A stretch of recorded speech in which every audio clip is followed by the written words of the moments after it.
Hey guys, it's me again. I'm trying to squeeze out a couple of videos this morning. It's a Sunday morning and got some decent light here. So my last video I talked about stuff I'd found on vacation in the Panhandle of Florida, and in this video I'm going to talk about some stuff I found on the drive back. I stopped just outside Tallahassee, Florida, the state's capital. I stopped in a little town called Marianna that I saw had some thrift shops, and then I stopped in Tallahassee. I planned to hit a record shop and then some thrift shops in the area, but I just hit the record shop and then drove home. So starting off in Marianna, Florida, little town, but about 45 minutes to an hour outside of Tallahassee. I saw they had some thrift shops. I figured I'd stop for to gas up, get something to eat, and check out the thrift shops. And so I went to a Goodwill shop there, first of all, and like I said in my last video, at the Goodwill in the Panhandle, I noticed what a lot of people have been saying, they're jacking up their prices on records. And again, at this store, like the other one, they're running about $3 to $8 a record, which in some cases, just ridiculous. I mean, for the records they want $8 for. But I still found a couple that I think they're about $4 a piece. I thought were reasonable for what they were, and I'd kind of gone out of my way to hit this thrift shop. So I figured I saw something I wanted, I might as well pick it up. I'm not going to be coming back. So I picked up a couple here. The first one is the Larry Wilcox. Larry Wilcox and his orchestra. I don't really know him, but it's on Columbia. It's called Tough Saxes and Twangy Guitars. And what got me was hot rod jazz. Okay, I heard that, I'm like, whoa, what is that? And it's actually a pressing.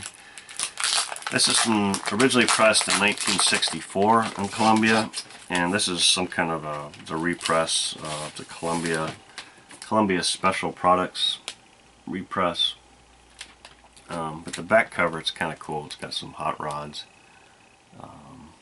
So it kind of make you think it sound kind of like a twangy guitar, kind of surf rock, hot rod rock, kind of like the Ventures or the Surfaris or Dick Dale or something, but not really. It's kind of more jazz, more R&B-ish, less twangy guitars. Not a whole lot of twangy guitars.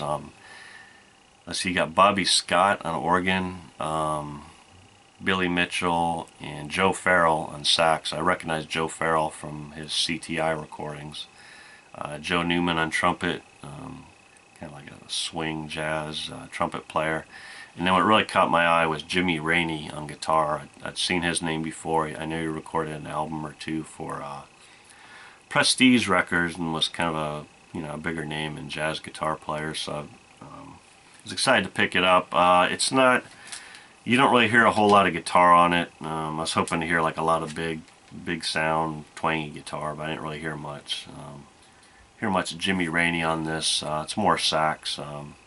It's okay. Was it worth $4? I don't know, but it's kind of cool just to have. And then the other record I bought at the shop, I was kind of excited to find it because it's on the Argo label. A Chess Records label out of Chicago. Kind of an early one. It's number 708. But it's Don Goldie, Trumpet Caliente. I've never heard of Don Goldie before. I didn't know anything about him. But some of the players I recognized. It's actually like a promo. It says review copy. Promo copy for Argo on like a light yellow label. But you got Leo Wright on alto sax. I've heard his name before. Barry Galbraith on guitar. I'd seen his name. Ben Tucker on bass. Ed Shaughnessy on drums. Ray Barretto on conga. Probably a lot of people heard him. And Manny Album was the arranger. I've seen his name before. I think on a Stan Getz record on Verve or something. He's one of the big arrangers, kind of like Leith Stevens and I don't know, Don Sebesky and all those kinds of guys. But I didn't know a whole lot about this. I guess Don Goldie had played like for Jack Teagarden and his band before. And I think he's only got like 2 records under his name, or maybe a couple more. But I know 2. He's got 2 on Argo. So I took a chance on this, and it's actually really pretty good. Just good, straightforward jazz. You know, nothing really out there, nothing avant-garde, but it's good stuff. Better than the tough saxes and twangy guitars, definitely. So that was it for Goodwill. I did stop in this town at a Habitat for Humanity shop, and they had records, but nothing I wanted. A whole bunch of Jimmy Swaggart records. Not my thing. Not a big fan of Jimmy Swaggart. So I hit the trail and headed to Tallahassee and hit a record shop there. I've been to a couple times before when I've been in town, and it's a decent, nice little record shop for a college town. One of the first records I picked up there was Bruford, Gradually Going Tornado. This is Bill Bruford's band. After King Crimson, he did some live gigs with Genesis. I think played with Hatfield in the North.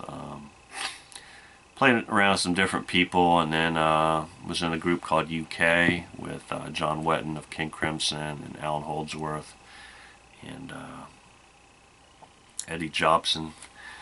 And left UK after he saw that the singer John Wetton and keyboard player, they wanted to go in a more commercial direction. So he started this band Bruford, and this is the 3rd record they put out. This is from 1980 on the EG label, Editions EG, the US pressing here. But by this point, Alan Holdsworth, the great guitarist, he'd left the band, and they'd replaced him with someone named the Unknown John, or they called him the Unknown John Clark. I don't really know a whole lot about John Clark, except he played on this Bruford album.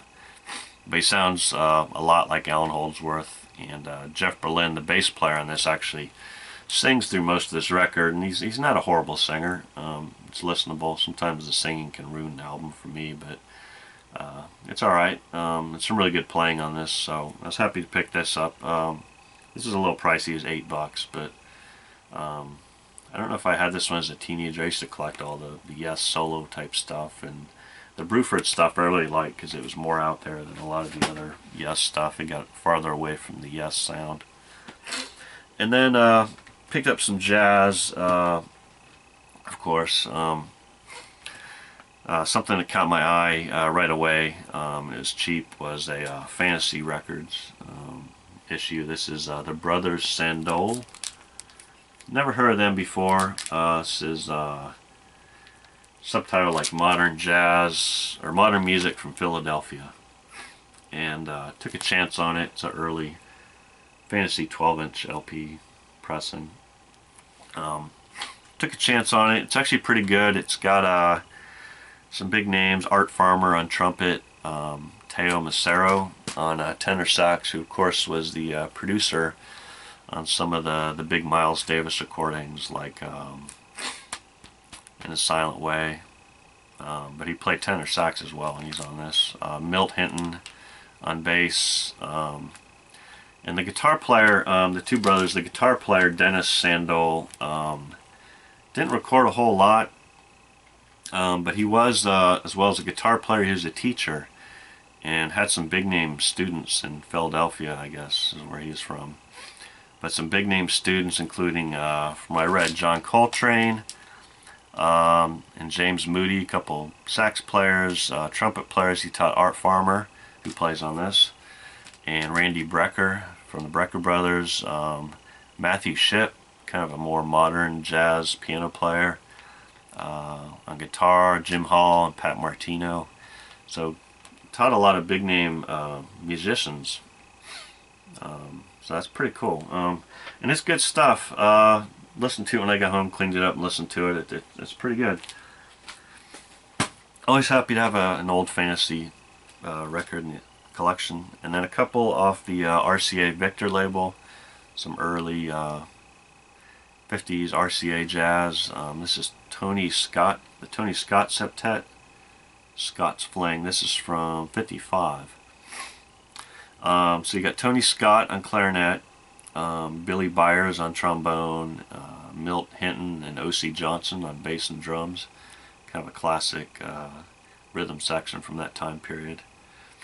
Not a whole lot to say about this. I mean, it's kind of straightforward 50s jazz. It's not out there, but it's not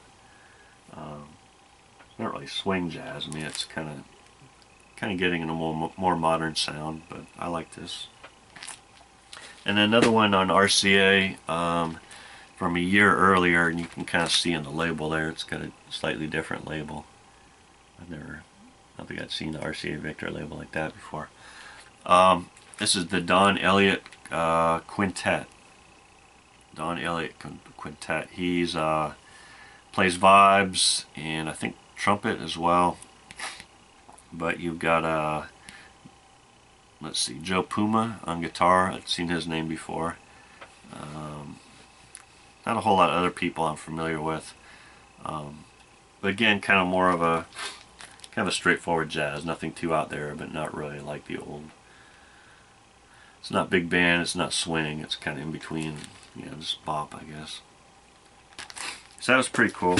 Alright, had a little interruption there, so I'm finishing up the video here on Monday now. So as I was saying, I found some nice jazz for about $4 a piece, $5 a piece at the record store in Tallahassee. And then I found one in the soundtrack section. I always look through the soundtrack section in record stores because a lot of times you'll find jazz in there. And this time I found something pretty cool. It's Shelly Manne and his men. Shelly Manne, of course, the big name drummer on the West Coast LA music scene. This is Shelly Manne and his men play Peter Gunn. He was one of the musicians in the band that Henry Mancini had put together to play the music for the TV show Peter Gunn. I guess it was on from like 1958 to 1961. And he had wanted to do an album of kind of his interpretations of the music from the show. Shelly Manne was actually 4 years older than Henry Mancini. But this came out on Contemporary Records, but it's actually a sub-label of Contemporary. When they started putting out stereo records, they came up with this new actual record label called Stereo Records. Which lasted, I think, for a couple of years, but it's like the Contemporary label, but instead of yellow, it's black with gold print. Very nicely recorded, as most of the Contemporary records were. In this one, it's got let's see, Pete Candoli on trumpet, Herb Geller on alto sax, Victor Feldman on vibes, Russ Freeman piano, Monty Budwig bass. So that's a pretty cool find for, I think it's $5. I was pretty excited. You know, a lot of times you'll see stuff like this and it's priced at $15 or something. This is in really, really nice shape. So I was happy to find that. And then the final record I bought at the record store there in Tallahassee. It's an Impulse record on the Impulse label. This is Ahmad Jamal. Outer Time, Inner Space on Impulse. And this is from, I think, 1972. It's still got like the early Impulse label on this one. Here he's in a trio format.